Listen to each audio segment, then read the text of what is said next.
Now, this is how you can get the gray circle shortcut on your iPhone. Some people are referring to it this way, so let me cover it right now. So the thing which you probably mean is very likely the assistive touch, and it is part of the accessibility settings. So when you open up these settings, like the main app on your iPhone, then scroll down a bit, and with the blue icon marked by a person in a circle, there is the accessibility section. So when you get inside of the accessibility, bunch of options that are going to pop up, and in the physical and motor section, you can find touch.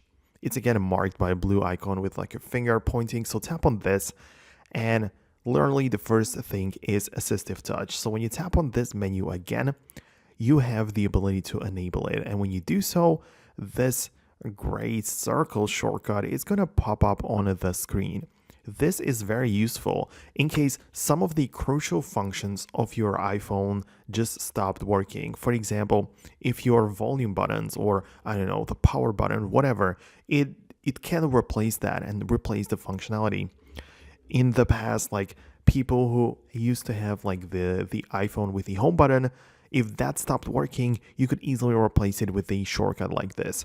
So make sure you enable it, and then you can customize what happens when you tap it. So you can choose a bunch of shortcuts, you can choose something else and replace them, customize them, decide what happens when you tap it once, tap it twice, when you long press it. So many options, but one I want to stop by at is the idle opacity.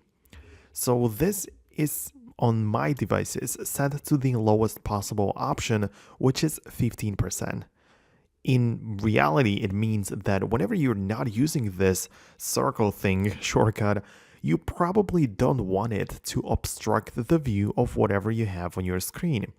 So it's a good idea to not keep it at 100%, because then it can cover the stuff behind it. But if you turn it down to like 15%, then you can still see that it's there, but it doesn't stand in the way of anything important. So that's it. That's everything I wanted to say in this video. I honestly hope that I could have helped you out with this.